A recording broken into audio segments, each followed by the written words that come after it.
Praise the Lord. Hallelujah. இயேசுவில் பிரியமானவர்களே, பரிசுத்தாவினுடைய திருவிழாவுக்கு ஆயத்தமாக நாம் நடத்துகின்ற நவநாள் சிந்தனைகளுக்கு உங்கள் அன்போடு பாசத்தோடு தர்மபுரி கார்மேல் தியான ஆசிரமத்துக்கு நாங்கள் வரவேற்கின்றோம். அன்பானவர்களே, நம்முடைய தியான ஆசிரமத்தில் உள்ளிருப்பு தியானத்துக்கு வருகின்ற பல மக்களும் என்னை சந்திக்கும் பொழுது கேட்கின்ற ஒரு விஷயம் உண்டு. ஃபாதர், தூயாவின் வரம் கிடைப்பதற்காக எங்களுக்காக ஜிபிங்க ஃபாதர் அப்படி சொல்ற நிறைய பேரை பார்த்துருக்கிறேன். எங்களுக்கு நோய்கள் நீக்கிற வரம் வேணும், எங்களுக்கு பேய்கள் ஓட்டுகின்ற வரம் வேண்டும், எங்களுக்கு இறைவார்த்தை உரைக்கின்ற வரம் வேண்டும். வரங்களுக்காக ஜெபிக்கின்ற நிறைய பேரை நான் சந்திச்சிருக்கிறேன். சில மக்கள் சொல்லுவாங்க, இறந்தோர்கள் உயிர்ப்பிக்கின்ற வரத்துக்காக ஜெபிங்க ஃபாதர் அப்படி சொல்லுவாங்க.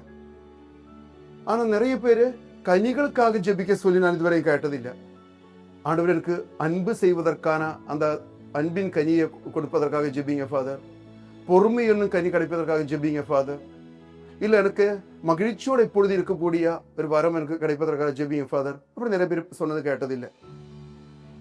கனி இல்லாமல் வரம் மட்டும் இருந்தால் அது சரிப்பட்டு வராது. காரணம், எங்களுடைய வயசான ஃபாதர் அடிக்கடி சொல்லுவாங்க, அவனுக்கு வரம் உண்டு ஆனா விவரம் இல்லை. வரம் மட்டும் இருக்கு நிறைய பேருக்கு, ஆனா விவரம் இருக்காது. ஒரு நபருடைய ஆத்மீகத்தினுடைய ஆழம் வளர்ப்பதற்கு பேய்கள் ஓட்டுவதோ நோய்கள் நீக்குவதோ பார்த்தால் பத்தாது, அவனுக்குள்ள இருக்க கனி என்னன்னு தெரிந்தால்தான் ஆத்மீகத்தின் ஆழம் அளக்க முடியும். அதனால் தான் மத்திய நற்செய்தி 7வது அதிகாரத்தில் 16 to 20 வரை வசனம் சொல்கிறது, மரத்தை அதனின் கனியில் இருந்து அறிந்து கொள்ளலாம். மரத்தை அதனின் கனியில் இருந்து அறிந்து கொள்ளலாம். அப்போ ஒவ்வொரு மகனையும் மகளையும் நாம் அறிந்து கொள்ள வேண்டியது அவருடைய அற்புதங்களும் அடையாளம் செய்வது பார்த்தல்ல, வரங்களுடைய அளவு பார்த்தல்ல, மாறாக இந்த மனிதனுக்கு வரத்தின் அளவு ஆழம் எவ்வளவு உண்டு என்று அறிந்த பிறகு அவருடைய ஆத்மீகத்தை நாம் வளர்க்க முடியும். பரிசுத்தமுடைய கனிகள் என்ன? கலாத்தியர் புத்தகம் 5வது அதிகாரம் 22வது வசனம் சொல்கிறது, தூயாவின் கனிகள் அன்பு, மகிழ்ச்சி, அமைதி, பொறுமை, பரிவு, நன்னயம், நம்பிக்கை, கனிவு, தன்னடக்கம் என்பவையாகும். 9 கனிகள் தூயாவிக்கு உண்டு. இந்த நவ நாட்களிலே ஒவ்வொரு கனியையும் பற்றி நாம் சிந்திக்க இருக்கிறோம். முதல் நாளாகி இன்று முதல் கனியாக இருக்கின்ற தெய்வீக அன்பை குறித்து நாம் சிந்திக்க உள்ளோம். அன்பானவர்களே, அன்பை பற்றி சிந்திக்கும் பொழுது பைபிள் என்ன சொல்லுது என்று கேட்டால், 1 யோவான் 4:8 சொல்லுது, கடவுள் அன்பானவர். இல்லை என்றால் அன்பே கடவுள் என்று கூட சொல்லலாம். கடவுள் அன்பானவர். நம்ம ஜெபிக்கும் பொழுது என்ன ஜெபிக்கிறோம்? அன்பு தெய்வமே என்று சொல்லி ஆரம்பிக்கிறோம். அன்பின் பரலோக பிதாவே என்று சொல்லி ஆரம்பிக்கிறோம்.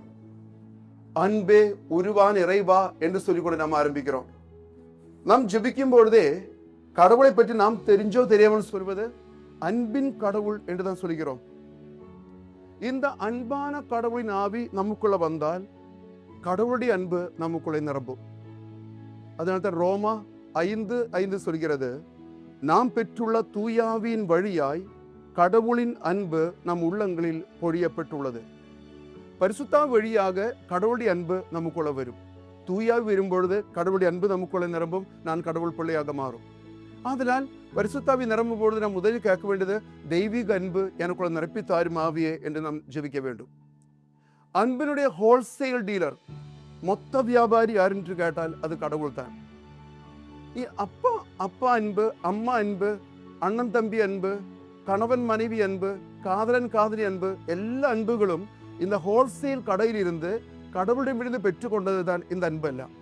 அப்ப யாராவது ஒருத்தர் அன்பு செய்யவில்லை என்றால், பலரும் சொல்லுவாங்க, எனக்கு அப்பா அன்பு கிடைச்சதில்லை, அம்மா அன்பு கிடைச்சதில்லை, கணவன் என்ன அன்பு செய்யறதில்லை, மனைவிக்கு என் மேல பாசம் இல்லை, எனக்கு யாருமே இல்லை, இப்படி சொல்லிட்டு அன்புக்காக பிச்சை எடுத்து அழைக்கிற நிறைய மக்கள் இருக்கிறார்கள். அவர்கள் தெரிந்து கொள்ள வேண்டியது, உங்க அம்மா அப்பா அண்ணன் தம்பி கணவன் மனைவியர் அன்பு செய்யவில்லை என்றால் அந்த அன்பு எங்கேயும் வீணா போகாது. அது திரும்பவும் அதனோட சோர்ஸுக்கு போயிடும், அது கடவுள்கிட்ட திரும்பி போயிடும். காரணம் அன்பு அழியாதது, அது திரும்பி போய்விடும், திரும்பி போய் கடவுள்கிட்ட இருக்கும். அப்போ அதனால அப்பாவோ அம்மாவோ கணவனோ மனைவியோ பிள்ளைகளோ தராத அன்புக்காக இந்த உலகத்துள்ள யாரையும் தேடி அலைந்து பிரயோஜனம் கிடையாது. நேரடியாக கடவுள்கிட்ட போயிட்டு, எனக்கு அன்பு கிடைக்காம நான் வளர்ந்தேன், அந்த அன்பு கொடுங்க ஆண்டவர் என்று கேட்டால் தூயாவி வழியாக அந்த அன்பு கடவுள் நமக்குள்ள நிரப்பி தருவார். ஒரு சில ஆண்டுகளுக்கு முன் ஒரு வாலிப பையன் எங்க ஆசிரமத்துக்கு தியானத்துக்கு வந்தார். மோசமான வாழ்க்கை வாழ்ந்தவன், கிறிஸ்தவ பையன் அல்ல, இன்னொரு சமயத்தை சார்ந்தவன்.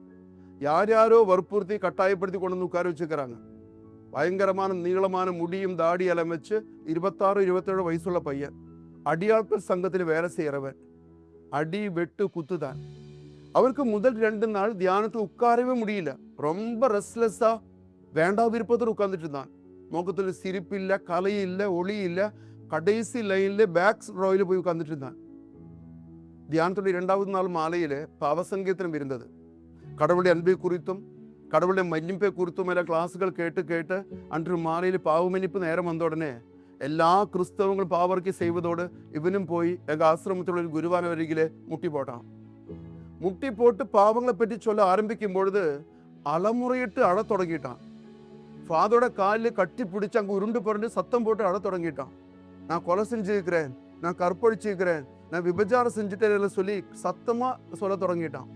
ஃபாதர் அவனை அடக்கி ஆறுதல் படுத்திட்டு அவரை அறையில் கொண்டு சென்று அமைதிய கவுன்சிலிங் கொடுத்து பாவசங்கீதம் கொடுத்து பிளஸ்ஸிங் கொடுத்து கடவுளின் அன்பு செய்கிறார், கடவுளுக்குன்னே வேணும், நீயும் பிறரை அன்பு செய்யணும், யாருக்கும் துரோகம் செய்யக்கூடாது அறிவுரை கொடுத்து அவனை திருப்பி அனுப்பிட்டான்.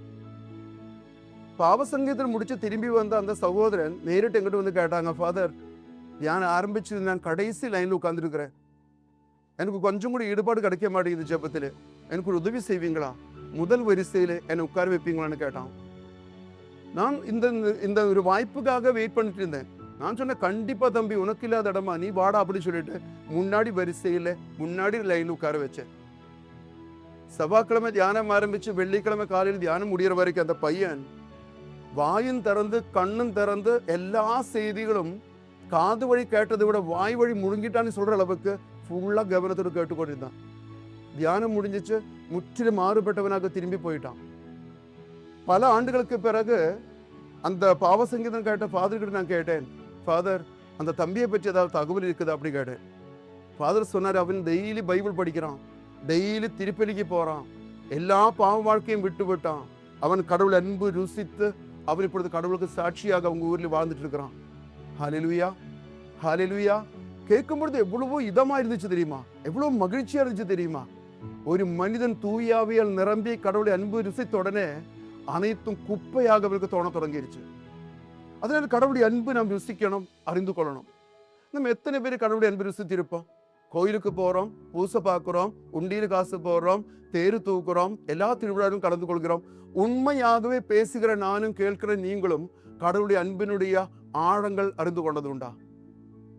அதனால் தன் பைபிளிலே பவுல் அடிகளார் சொல்லுகிறார், எபேசியர் புத்தகம் 3வது அதிகாரம் 18, 19 பவுல் சொல்லுகிறார், கிறிஸ்துவனுடைய அன்பின் அகலம், நீளம், உயரம், ஆழம் என்னவென்று உணர்ந்து அறிவு கட்டாத இந்த அன்பை அறிந்து கொள்ளும் ஆற்றல் பெறுவீர்களாக. இது அறிவு கட்டாது, இதுக்கு யோசித்தால் கிடைக்காது. ஆண்டவருடைய அன்பினுடைய அகலம், நீளம், ஆழம், உயரம் என்னவென்று தூயாவிடத்தில் கேட்டு நாம் அறிந்து கொண்டால் வாழ்க்கை மாற தொடங்கும். இது எப்படி நமக்கு தெரியும்? பவுல் அடிகளார் இதெல்லாம் சொல்வதற்கு முன்னாடி வெறித்தனம் பிடித்து கிறிஸ்தவர்களை சாகடிப்பதற்காக குதிரை மேல உருவிய வாளோடு பாரி பறந்து நடந்தவன். ஆனால் எப்பொழுது அவன் கிறிஸ்துவனுடைய அன்பு ருசிக்க தொடங்கிட்டானோ அப்பொழுது வாழ்க்கை முற்றிலுமாக மாறிவிட்டது. கிறிஸ்துவையும் கிறிஸ்தவர்களையும் வெறுத்தவன் கிறிஸ்துவர்களுக்காக வாழத் தொடங்கிய வரலாறு தான் அவருடைய வாழ்க்கையில். இரவும் பகலுக்குள்ள வித்தியாசம் போல இயேசு அன்பு ருசித்த பிறகு அவருடைய வாழ்க்கை மாற தொடங்கிருச்சு. அதனால் தூயாவை பெற்றுக்கொண்ட பவுல் சொல்ல தொடங்கிட்டார், ரோமா 8:35 இயேசு கிறிஸ்துவனுடைய அன்பிலிருந்து நம்மை பிரிக்கக்கூடியது ஏது? இயேசு கிறிஸ்துவனுடைய அன்பிலிருந்து நம்ம யாரால் எதனால் பிரிக்க முடியும்? அவர் கேட்கிறார், வேதனையா, நெருக்கடியா, இன்னலா, இடரா, ஆடையின்மையா, பட்டினியா, உயரமா, ஆழமா, என்னத்தான் வந்தாலும் எதுதான் வந்தாலும் இயேசு கிறிஸ்து அன்பிலிருந்து என்னை பிரிக்க முடியாது. தூயார் வழியாக இந்த அன்பு பெறுவதற்காக இந்த திருவிழா நாட்கள் நாம் ஜெபிக்கணும். ஆண்டவரே, மற்ற அனைவரை விட, அனைத்தை விட, பணத்தை விட, வேலையை விட, உடல் ஆரோக்கியத்தை விட, ஆண்டவரே இந்த அன்பு நான் ருசிக்க வேண்டும் ஆண்டவரே, அந்த அன்புக்காக நாம் வாழ வேண்டும் ஆண்டவரே. அப்படி நாம் ஜெபிக்க நாம் தொடங்கணும். அப்படி அன்பில் கடவுளுடைய அன்பு ருசிக்க தொடங்கினால் என்ன நடக்கும் தெரியுமா? அதுக்கப்புறம் நாம் நமக்காக வாழ மாட்டோம், கிறிஸ்துவுக்காக வாழத் தொடங்குவோம், பிறருக்காக நாம் வாழத் தொடங்குவோம். அதில் ஜாதி, சமய, இன, மொழி வேறுபாடின்றி எதிரிகள் என்றும் கூட பார்க்காமல் இயேசு கிறிஸ்துவின் அன்பு அணையுடைந்து வருகின்ற வெள்ளம் போல நம்மை விட்டு ஒழுக தொடங்கும். அதனால் தான் இயேசு கிறிஸ்து சொன்னார், யோவான் நற்செய்தி 13:34 ஆண்டவர் சொன்னார், நான் உங்களிடம் அன்பு செலுத்துவது போல நீங்களும் ஒருவர் மற்றவரிடம் அன்பு செலுத்துங்கள். நான் உங்களிடம் அன்பு செலுத்தியது போல நீங்கள் ஒருவரிடம் அன்பு செலுத்துங்கள். இது ஆண்டவருடைய கட்டளை தான். கடவுளுடைய அன்பு ருசிக்க தொடங்கும் பொழுது நாமும் மற்றொரு கிறிஸ்துவாக மாறத் தொடங்கும், பிறரை அன்பு செய்ய தொடங்கும். ஏன் கனிகள் வரங்களை விட சிறந்தது என்று நாம் சொல்லுகிறோம் என்று கேட்டால், பைபிளிலே பவுலடிகளார் இப்படியாக சொல்லுகிறார். 1 கொரிந்தியர் 13வது அதிகாரத்தில் அவர் சொல்லுகிறார், நான் மானிடரின் மொழிகளிலும் வானதூதர்களின் மொழிகளிலும் பேசினாலும் இறைவாக்குரைக்கும் ஆற்றல் எனக்கு இருப்பினும் மறைப்பொருள் அனைத்தையும் நான் அறிந்தாலும் மலைகளை இடமாற செய்யும் அளவுக்கு நம்பிக்கை எனக்கு இருந்தாலும் எத்தனை வரங்கள் எனக்கு இருந்தாலும் அன்பு எனக்கு இல்லையே எந்த பயனும் இல்லை என்று எழுதி வைத்திருக்கிறார். அதனால் இந்த நாட்களில், இந்த திருவிழா நாட்களில் தூய ஆவியிடத்தில் நாம் ஜெபிப்போம்.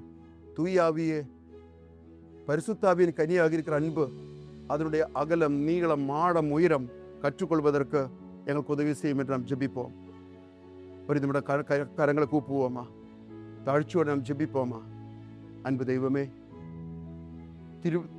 தூய ஆவியினுடைய திருவிழாவுக்காக ஆயத்தத்தில் இருக்கிற இந்த நாட்களில் எங்களுக்கு பரிசுத்த ஆவியின் அன்பு என்னும் கனியை நிரப்பித்தாரும். எல்லா மக்களையும் அன்பு செய்வதற்கு, கடவுளை அன்பு செய்வதற்கு, என்னையே நான் ஏற்றுக்கொண்டு அன்பு செய்வதற்கு எனக்கு வரம் தாரும்.